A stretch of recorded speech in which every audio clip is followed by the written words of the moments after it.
welcome to the 5th edition of Mark's Inspirational Wisdom. Today, I'm going to talk about good and bad. We seem to think that when things go our way, we call them good. And when things don't go our way, or what we think is right, we call them bad. When in reality, many times we don't know what's good or what's bad. We think we do, but we can't see the big picture. How many times in your life has something happened that you thought was bad, but in retrospect, as you looked back on it years later, months later, or maybe weeks later, you realized it wasn't bad at all. You realized it was good.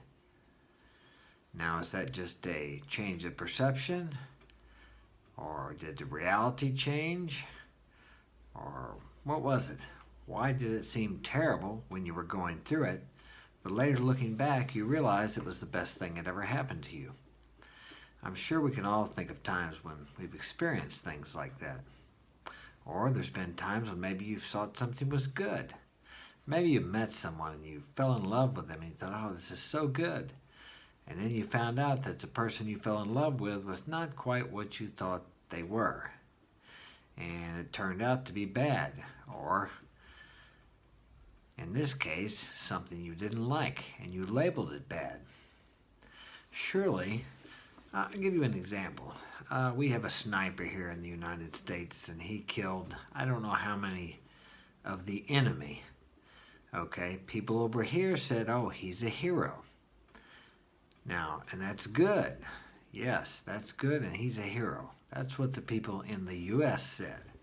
Now, if you're a member of one of the family of the man that this sniper killed, you certainly wouldn't label that good, would you? That would be bad. So how can you label that good or bad? It's relative depending on where you are looking at it from and your perception.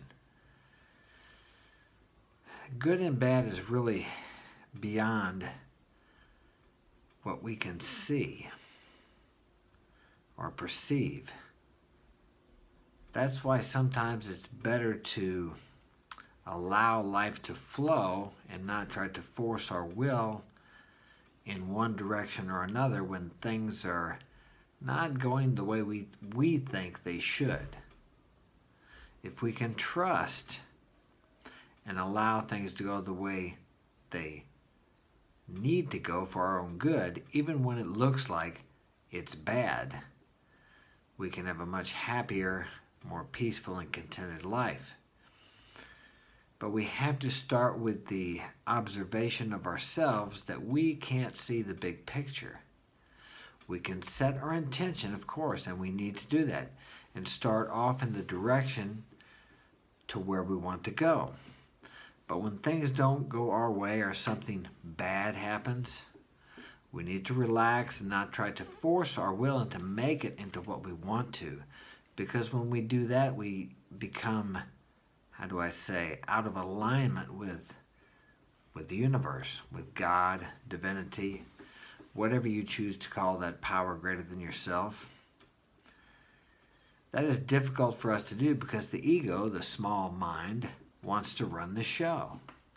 And it wants to have things its way. But the ego only operates from the 5 senses. It doesn't see the big picture. It cannot see the future. It remembers the past, but mostly the perception of the past is based on fear and what you don't want to happen in the future. You're projecting and only judging by what you can see. As where there is a larger dimension or a higher part of us, God, if you like, that can see the big picture and will allow us to force our will and force our way into what we want, but we may find out if we get something that way that it wasn't actually what we wanted anyway, or we would have been better off without it.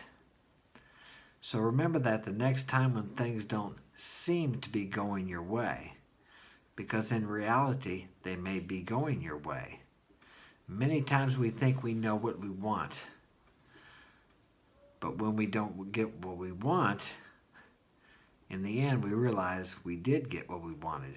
We just thought we knew what we wanted, when in reality we didn't know. So we have to trust when things aren't going our way, that maybe, just maybe, someone or something can see the big picture and is steering us in the direction of what we really want within ourselves. Thank you for listening and have a great day.